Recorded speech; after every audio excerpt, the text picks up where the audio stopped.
Alright, out there, I want y'all to think of an idea. You know what I'm saying? Subscribe to something. Tonight we're going to talk about control.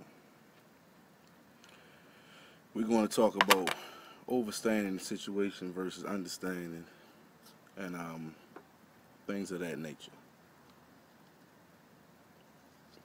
Mm-hmm. Mm-hmm.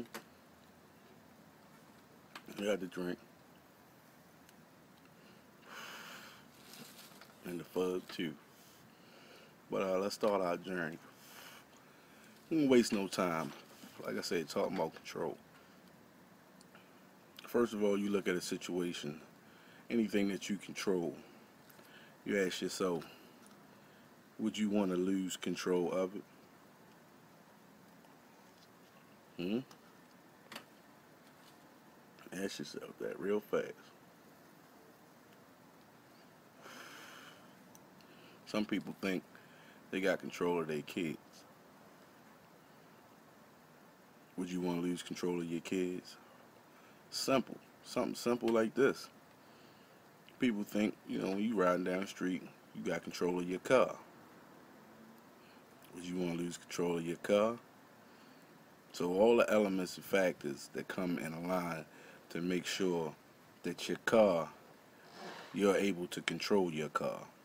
You know what I'm saying? Your steering column, your CV shaft, the boots, all that. Everything has to stay in a certain formation for you to maintain control. Okay? So now when we look at the controllers of the world, the people that's in them right situations, that then created structured environments that, you know, delegate, what we're going to be today and our involvement in particular aspects, different areas, that people that's running the show basically got control. So you think they want to lose control of it? I mean, I'm just saying.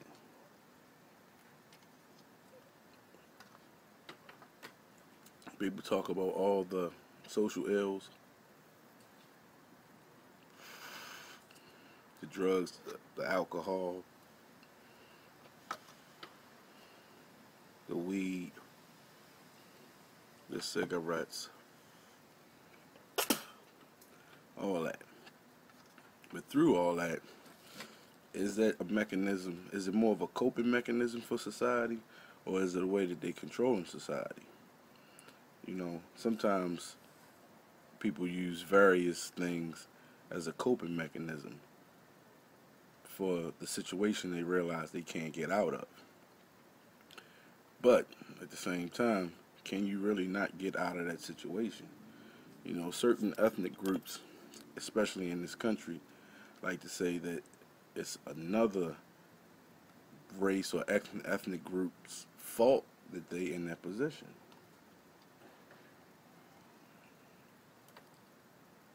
Marinate on that for a moment. Yeah, we can say that it was a certain ethnic group that enslaved Africans and other races of people and brought them to the Americas.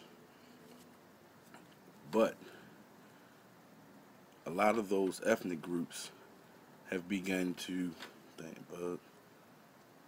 better themselves, better their race, and they have established they carved out a piece for themselves.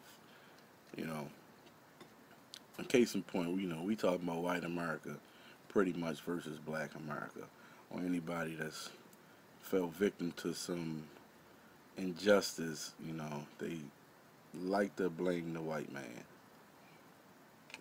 I mean, they even blame the average white man you see every day.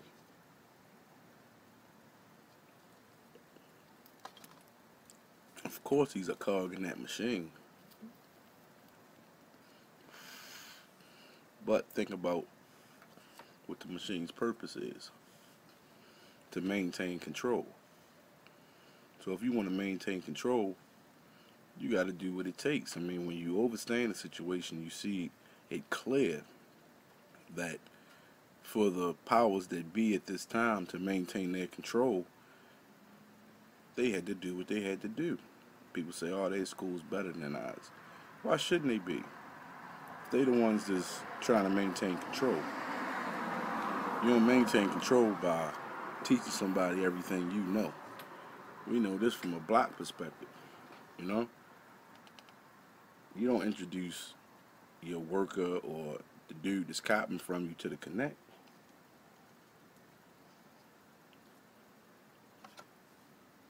That wouldn't make sense. So if your block doing 10 a day, and your man comes talking about, yo, some niggas from such and such came and they taking down 2,500 of that 10. That's why I only need this 7,500 today. You ain't trying to hear that shit. You ain't trying to hear that shit at all. All you know is I need this 10. I need it every day because I got people I gotta answer to. I can't tell them, yo, people can't. That don't fly. And it's not from a perspective where instantly you want to incite violence or anything. You know, you might have a meeting. You might say, look, dude, this our thing. You can't do that. Boom, they still there. You know, it eventually gets to a point where you don't have a choice. I'm definitely not saying violence is a way that you turn, trying to maintain your money. But at the same time, somebody came in your house and tried to take your money, or when you got your paycheck, when you got off work on Friday, and you went to cash his ass, and nigga was standing there with the gun in your face. If you had a chance to pull a drop on him and blow his head off, you gonna do that for your check. So it's all the same concept.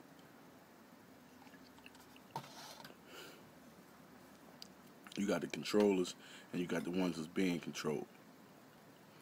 And the ones that's being controlled are only being controlled because they doing what the controllers told them to do.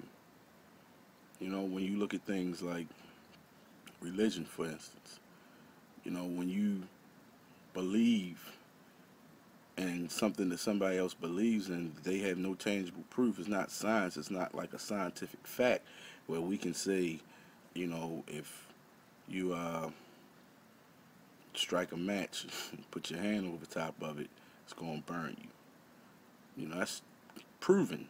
You know what I'm saying? And I don't want to hear about the few people out here that can walk over coals and all that stuff. Nah, average person, you put your hand on the stove and that fire, you getting burnt flat out.